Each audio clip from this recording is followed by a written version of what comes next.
Hello बच्चों। तो चलिए आज हम अब इस लेक्चर को आगे बढ़ाते हैं। देखो यार, ये जो टॉपिक आज हम स्टार्ट करने वाले हैं ना, ये टॉपिक मेंस, एडवांस और नीट सबके लिए बहुत ज्यादा इंपॉर्टेंट है, क्योंकि इस टॉपिक से डायरेक्टली क्वेश्चंस आते हैं। तो इसको पढ़ना इसलिए भी जरूरी है क्योंकि क्वेश्चंस आते हैं। एडिशनली अगर आपको यही नहीं आता तो आप आगे एलिमिनेशन, सब्स्टिट्यूशन किसी भी चीज को समझ ही नहीं पाएंगे। आपको कुछ पता ही नहीं चलेगा कुछ भी कि हो क्या रहा है। ठीक है। तो ये बहुत इंपॉर्टेंट चीज बन जाती है। अब न्यूक्लियोफिलिसिटी क्या होता है, अगर आपको थोड़ा सा भी याद है मैंने लास्ट लेक्चर में क्या कराया था तो, और नहीं याद है तो प्लीज एक बार उस लेक्चर को देख लीजिए, न्यूक्लियोफाइल्स वाला। न्यूक्लियोफाइल्स क्या होते हैं? न्यूक्लियोफाइल्स वो होते हैं न्यूक्लियस लविंग, मतलब पॉजिटिव चार्ज लविंग, मतलब सामने वाले को क्या देते हैं, इलेक्ट्रॉन देते हैं। और अगर वो इलेक्ट्रॉन देंगे तो उनको आप बोलते हो न्यूक्लियोफाइल्स। उनकी इसी इलेक्ट्रॉन देने की टेंडेंसी को न्यूक्लियोफिलिसिटी बोला जाता है। एक बात बताओ, अगर किसी बंदे के पास इलेक्ट्रॉन डेंसिटी ज्यादा है, अगर किसी बंदे के पास इलेक्ट्रॉन डेंसिटी ज्यादा है, सो वेरी ऑब्वियस कि उसकी न्यूक्लियोफिलिसिटी भी ऑटोमेटिकली ज्यादा हो जाएगी। उसकी न्यूक्लियोफिलिसिटी क्या हो जाएगी? ज्यादा हो जाएगी। तो मैं ये बोल सकती हूँ, एक जनरल स्टेटमेंट में दे देती हूँ कि यार जितने भी नेगेटिव चार्ज वाले स्पीशीज हैं, जिनके ऊपर नेगेटिव चार्ज होता है, नेगेटिव चार्ज है मतलब इलेक्ट्रॉन पेयर होंगे, ज्यादा होंगे इनफैक्ट। तो नेगेटिव, क्योंकि देखो इस दुनिया में ना एक थंब रूल होता है, दुनिया में हर कोई न्यूट्रल होना चाहता है। तो अगर कोई नेगेटिव बंदा होगा, लोन पेयर देगा, न्यूट्रल हो जाएगा, मस्त खुश है जीवन में। तो बिल्कुल वैसे ही अगर कोई नेगेटिवली चार्ज बंदा होगा तो एक तो उसके पास इलेक्ट्रॉन है, दूसरा देने के बाद वो न्यूट्रल हो रहा है, स्टेबल होगा, इसीलिए उसकी न्यूक्लियोफिलिसिटी क्या होगी, बहुत ज्यादा होगी। तो मैं एक जनरल स्टेटमेंट बोल सकती हूँ कि जनरली ऐसा होता है कि नेगेटिवली चार्ज स्पीशीज जो होते हैं, they are a good nucleophile, is always a better nucleophile. In fact वो अपने पेरेंट कॉन्जुगेट एसिड से बेटर न्यूक्लियोफाइल्स होते हैं। किससे बेटर होते हैं? अपने पेरेंट कॉन्जुगेट एसिड से। मैम ये क्या होता है? पेरेंट कॉन्जुगेट एसिड क्या चीज है? प्लीज इधर देखना। एक एनायन है, जब वो H प्लस ले लेगा तो क्या बनाएगा? एच। ये अगर मेरा न्यूक्लियोफाइल है, मतलब अगर ये मेरा बेस है, तो ये मेरा क्या होगा, इसका कॉन्जुगेट एसिड। ये क्या होगा, इसका कॉन्जुगेट एसिड। ठीक है। तो बेस अपने कॉन्जुगेट एसिड से बेटर न्यूक्लियोफाइल है। क्यों? अरे वेरी ऑब्वियस, क्योंकि देखो इस पे नेगेटिव चार्ज है, किसी को इलेक्ट्रॉन देने के बाद ये न्यूट्रल हो जाएगा, खुश रहेगा।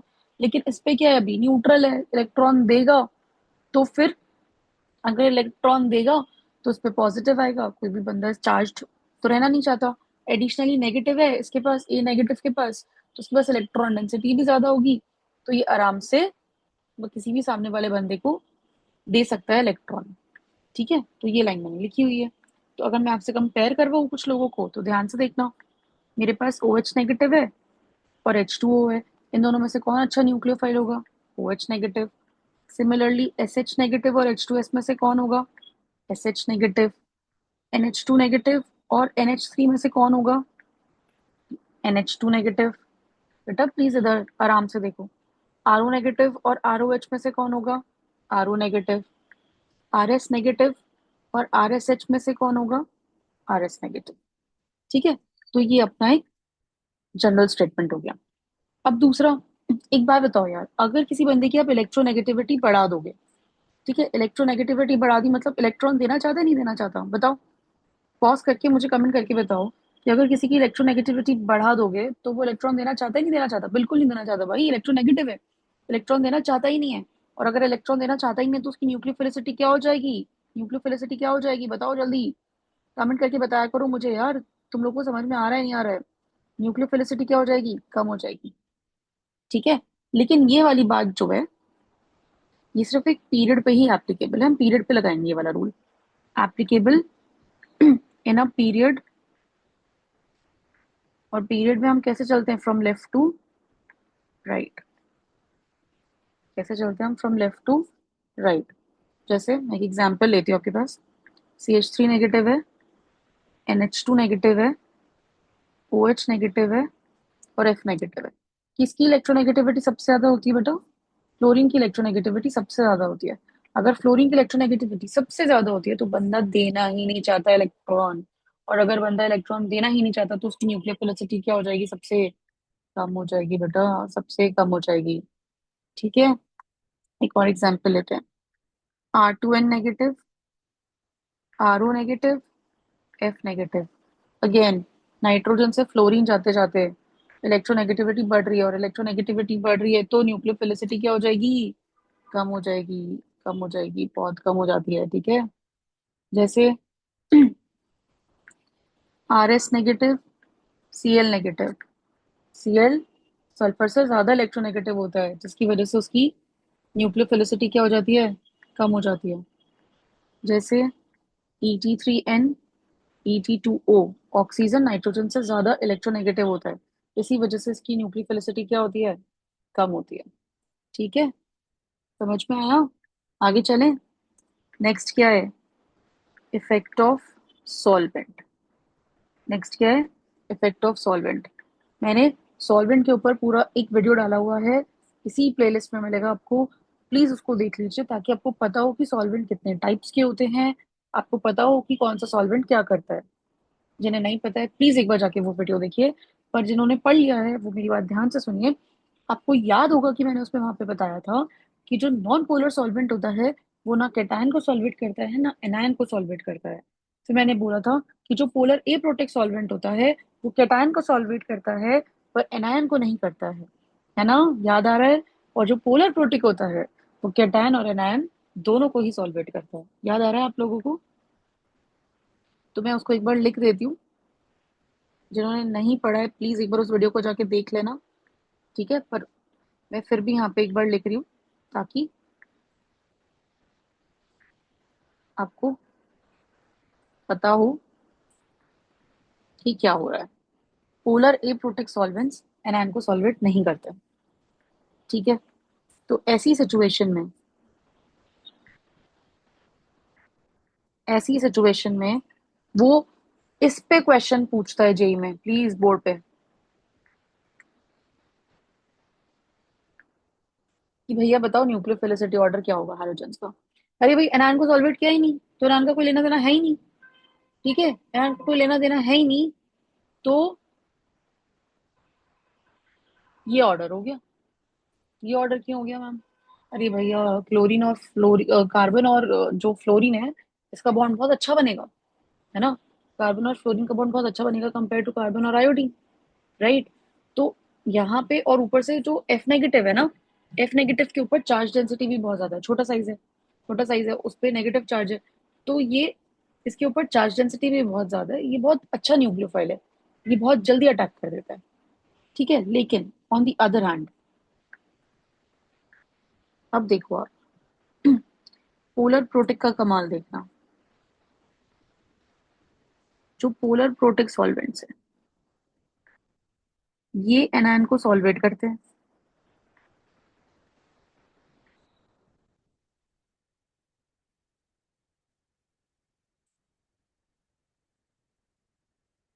अगर ये एनायन को सॉल्वेट करेंगे तो ऐसे केसेस में न्यूक्लियोफिलिसिटी अफेक्ट हो जाएगी। किस तरीके से, देखो, अगर हाइड्रेशन बहुत ज्यादा हो गया, सॉल्वेशन, सॉल्वेंट ले रहे हो, अभी मैं सॉल्वेंट कुछ नहीं बोला तो पानी को मान लेती हूँ, इसलिए हाइड्रेशन बोल दिया मैंने, वरना आप सॉल्वेशन भी बोल सकते हो। अगर एनायन का सॉल्वेशन ज्यादा हो गया तो एनायन के आसपास सॉल्वेंट आ चुका है, वो घिर चुका है सॉल्वेंट से, और अगर वो सॉल्वेंट से घिर चुका है तो वो जाके अटैक नहीं करेगा। मैंने क्या बोला, ध्यान से सुनो। मैंने ये बोला कि जो मेरा एनायन है अगर उसके आसपास सॉल्वेंट बहुत ज्यादा आ चुका है, देखो जैसे मैं बताती हूँ, ये मेरा एफ नेगेटिव है, इसके आसपास अगर बहुत ज्यादा सॉल्वेंट आ चुका है तो ये हर तरफ से घिर चुका है, और ये हर तरफ से अगर घिर जाएगा तो जाके अटैक नहीं कर पाएगा। ठीक है, अब सॉल्वेशन किसका ज्यादा होता है जी? भैया सॉल्वेशन उनका ज्यादा होता है जिनकी चार्ज डेंसिटी बहुत ज्यादा होती है। क्या बोल रही हूँ मैं? सॉल्वेशन उनका ज्यादा होता है जिनकी चार्ज डेंसिटी बहुत ज्यादा होती है। बेटा आप इस चीज को इस तरीके से समझो कि आई नेगेटिव जो है उसका साइज काफी बड़ा है फ्लोरीन से। मैं हमेशा एक एग्जांपल देती हूँ, मैं आपको भी बताती हूँ। ऐसा मानो कि आयोडीन जो है वो बास्केटबॉल है, ठीक है, और फ्लोरीन जो है वो टेनिस बॉल है। अब बास्केटबॉल पे, बास्केटबॉल तो काफी बड़ी होती है, उस पे आपने -1 चार्ज को फैला दिया, तो वो काफी ज्यादा फैल चुका है। पर टेनिस बॉल पे जब -1 चार्ज को फैलाओगे तो वो एक ही जगह पे काफी ज्यादा मिलेगा, क्योंकि छोटी सी है ना। तो आप फैलाओगे तो एक जगह पे काफी ज्यादा कंसेंट्रेशन है नेगेटिव चार्ज की। इसी को बोलते हैं चार्ज डेंसिटी। तो फ्लोराइड के ऊपर चार्ज डेंसिटी बहुत ज्यादा है, एक जगह पे नेगेटिव ज्यादा है। बास्केटबॉल पे फैल चुका है तो एक जगह पे नेगेटिव कम है ना। तो आयोडीन की चार्ज डेंसिटी कम है। अब क्योंकि फ्लोराइड की चार्ज डेंसिटी बहुत ज्यादा है तो वो पानी को बहुत ज्यादा अट्रैक्ट करता है, ये किसी भी सॉल्वेंट को बहुत ज्यादा अट्रैक्ट करता है। अट्रैक्ट करने की वजह से उसके चारों तरफ जो सॉल्वेंट है वो घिर जाता है। लेकिन आयोडीन के केस में अट्रैक्शन कम होती है, आयोडीन के केस में अट्रैक्शन कम होती है। तो आयोडीन के केस में जो हाइड्रेशन है वो कम होती है, लो एक्सटेंट ऑफ हाइड्रेशन। और यहाँ पे आप लिखोगे ग्रेटर एक्सटेंट ऑफ हाइड्रेशन। तो फ्लोरीन से आयोडीन की तरफ बढ़ते बढ़ते जो हाइड्रेशन का एक्सटेंट है वो क्या हो रहा है, कम हो रहा है। इसका मतलब ध्यान से सुनना, अगर हाइड्रेशन कम हो रहा है आयोडीन का, तो आयोडीन के आसपास सॉल्वेंट नहीं है। सॉल्वेंट नहीं है तो वो जाके आसानी से अटैक कर सकता है। पर फ्लोरीन के आसपास हर जगह क्या है, सॉल्वेंट है, तो वो जाके इजीली अटैक नहीं कर सकता, क्योंकि वो सॉल्वेंट के साथ ही बिजी है। ठीक है। और अगर वो सॉल्वेंट के साथ ही बिजी है तो उसकी न्यूक्लियोफिलिसिटी क्या हो गई, कम हो गई। तो देखो मैंने क्या लिखा, न्यूक्लियोफिलिसिटी कब बढ़ेगी, जब हाइड्रेशन क्या होगा, कम। जब हाइड्रेशन क्या होगा, कम। या तो ये भी लिख सकते हो, जब पोलराइजेबिलिटी, पोलराइजेबिलिटी ज्यादा हो, या जब आयनाइजेशन एनर्जी कम हो।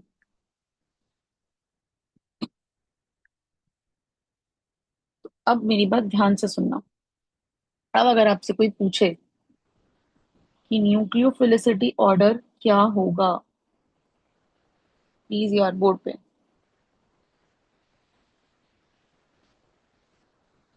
अब अगर आपसे पूछे कि I negative, B R negative, C L negative और एफ नेगेटिव में से न्यूक्लियोफिलिसिटी ऑर्डर किसका सबसे ज्यादा होगा, तो देखो फ्लोराइड को हर जगह से पानी ने घेर लिया है, सॉल्वेंट ने घेर लिया है। फ्लोराइड को हर जगह से सॉल्वेंट ने ऐसे घेर लिया है ना। तो वो जाके कार्बन के ऊपर अटैक कर नहीं पा रहा है। लेकिन आयोडीन के केस में क्या हो रहा है, आयोडीन के केस में क्या हो रहा है, आयोडीन के केस में सॉल्वेंट ने उसको ज्यादा घेरा नहीं है, तो वो जाके इजीली अटैक कर पाएगा। तो न्यूक्लियोफिलिसिटी किसकी ज्यादा हो गई, आई नेगेटिव, है ना। तो पोलर प्रोटेक्ट सॉल्वेंट में न्यूक्लियोफिलिसिटी का ऑर्डर कुछ और था, और पोलर ई प्रोटेक्ट में कुछ और है। ये काफी बार जेई मेंस में इससे रिलेटेड क्वेश्चंस आपको देखने को मिल सकते हैं, जिन्हें हम डिस्कस भी करेंगे जब हम क्वेश्चन की सीरीज लेकर आएंगे। ठीक है। स्टेरिक हिंड्रेंस, नेक्स्ट फैक्टर और क्या है जो न्यूक्लियोफिलिसिटी को अफेक्ट करता है, वो है स्टेरिक हिंड्रेंस। देखो यार, जनरली क्या होता है, बेसिसिटी और न्यूक्लियोफिलिसिटी एक ही चीज होती है। देखो बेसिसिटी क्या है, बेसिसिटी है कि आपने किसी H+ को अपना इलेक्ट्रॉन दे दिया, न्यूक्लियोफिलिसिटी क्या, आपने कार्बन को दे दिया। तो जनरली तो ये सेम ही चीज होती है, बट कभी कभार ये उल्टा भी चलती है। क्योंकि देखो, बेसिसिटी और न्यूक्लियोफिलिसिटी सेम क्यों होगा जनरली, क्योंकि देना तो इलेक्ट्रॉन ही है ना, देना तो इलेक्ट्रॉन पेयर ही है, तो ये लगभग सेम ही रहता है, सेम ही बात होती है। बट देन कभी कभी ये डिफर भी कर जाती है, तो वो कब डिफर करती है, स्टेरिक हिंड्रेंस की वजह से थोड़ा डिफर कर जाती है। तो उसको भी ध्यान से देखना। तो मैं क्या लिख रही हूँ, generally basicity and nucleophilicity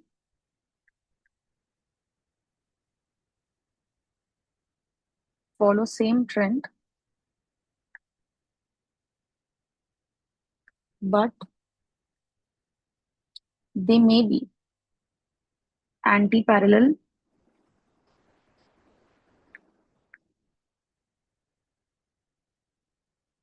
due to steric hindrance. कभी कभार इनका ऑर्डर अलग भी हो जाता है। किसकी वजह से हो जाता है? स्टेरिक हिंड्रेंस की वजह से। कैसे? आराम से यहाँ पे देखो।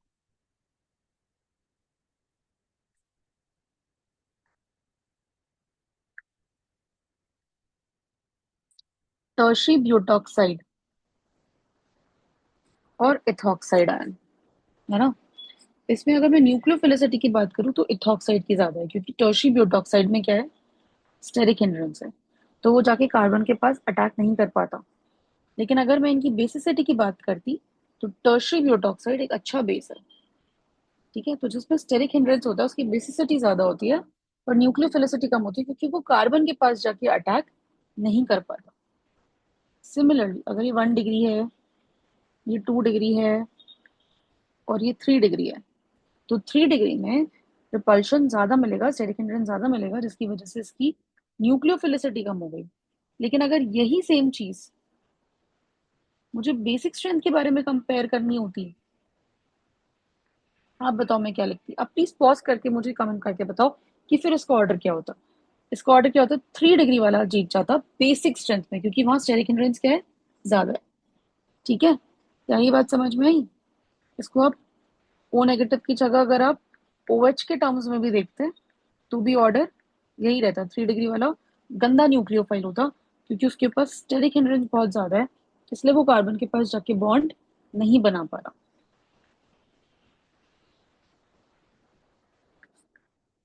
ये क्या है? इसको क्या बोलते हैं बताओ? पेरिडीन। पेरिडीन।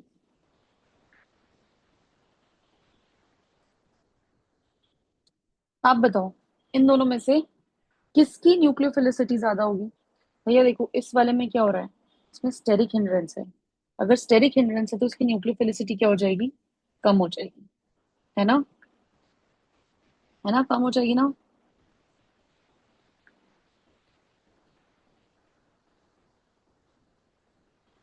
अब ये वाला एग्जांपल देखिए।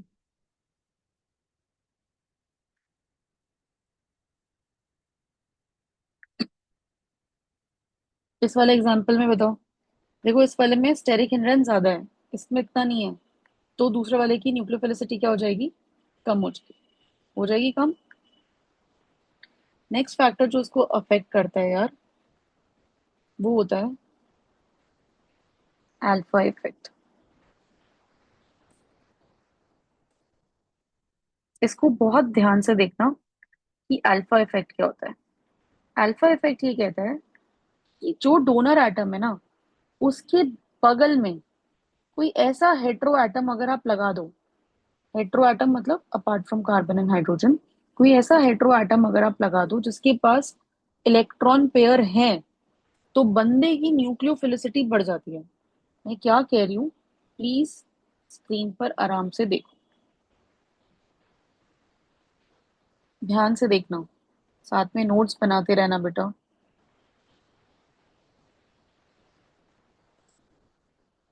और देखो, अगर आप कमेंट्स करोगे तो मुझे ऐसा लगेगा कि आप पढ़ रहे हो, तो मुझे भी मन करेगा फिर वीडियोस रिकॉर्ड करने का। तो थोड़ा सा आप मुझे कमेंट करके, लाइक करके, सब्सक्राइब करके, शेयर करके ये चीज़ बताओ कि आप पढ़ रहे हो, ताकि मुझे भी थोड़ा सा लगे कि हाँ बच्चे पढ़ रहे हैं, तो मैं थोड़ा मोटिवेटेड फील करूंगी, है ना। ध्यान से देखना।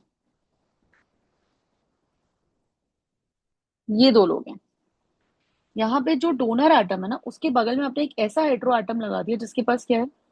Lone pair. अगर उसके पास लोन पेयर है, तो लोन पेयर अगर जैसे ही लगा दो, किसी को अल्फा इफेक्ट कहते हैं, कि डोनर एटम के बगल में एक ऐसा एटम लगा दो जिसके पास लोन पेयर है, तो उसकी न्यूक्लियोफिलिसिटी बढ़ जाती है।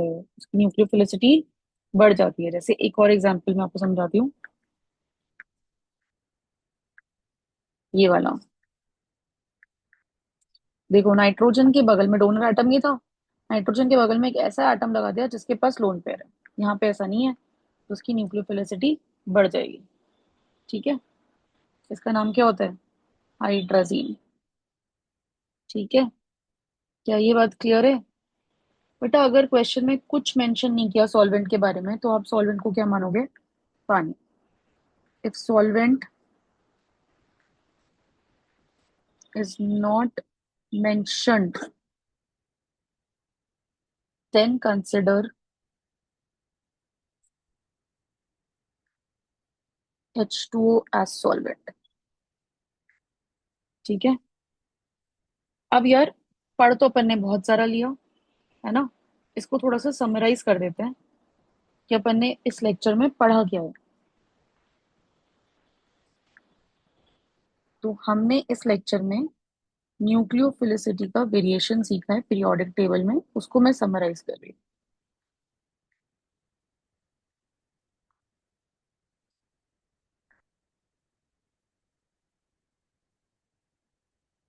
ध्यान से देखना।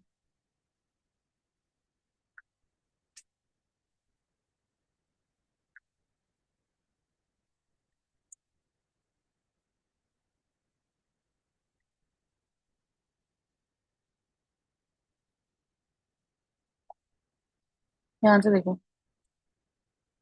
एफ नेगेटिव से सी एच थ्री नेगेटिव तक जाते आते आपने क्या देखा था कि बेसिक स्ट्रेंथ भी बढ़ती है और न्यूक्लियोफिलिसिटी भी बढ़ती है। यही सीख कर आए थे आप ऊपर। याद करो, इलेक्ट्रोनेगेटिव एटम होता है पीरियड में, तो उसकी न्यूक्लियोफिलिसिटी कम होती है ना। ऊपर जाते आते आई नेगेटिव से एफ नेगेटिव तक जाते आते, बेटा बेटा, आई नेगेटिव से एफ नेगेटिव तक जाते आते बेसिक स्ट्रेंथ बढ़ती है। ठीक है, ये एसिड बेस हमने जीओसी में पढ़ा है। अब देखो, आई नेगेटिव से एफ नेगेटिव तक जाते आते आपने क्या पढ़ा है कि अगर सॉल्वेंट पोलर एप्रोटिक होगा तो न्यूक्लियोफिलिसिटी बढ़ेगी। तो न्यूक्लियोफिलिसिटी बढ़ेगी।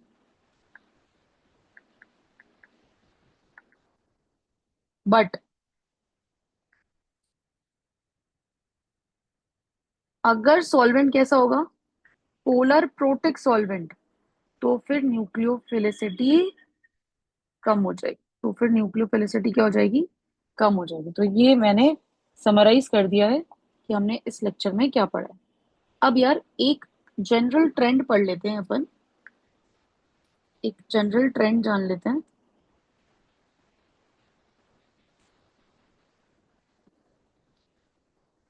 मैं एक जनरल ट्रेंड लिख रही हूँ और उसकी ट्रिक भी आपको बताऊंगी। तो पहले मैं लिख लेती हूँ, आप मेरे साथ साथ लिख लो, फिर मैं आपको इसकी ट्रिक से इसको याद करा दूंगी।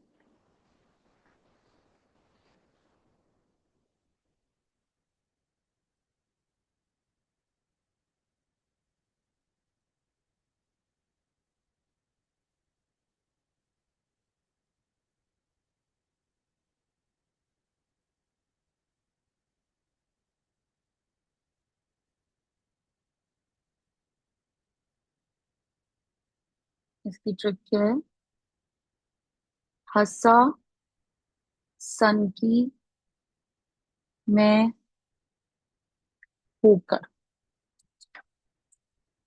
आजाद ब्रिटेन फोन किया,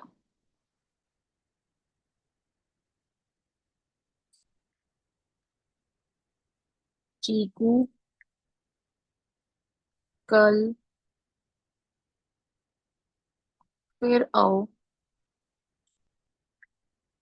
दारू पानी लेकर।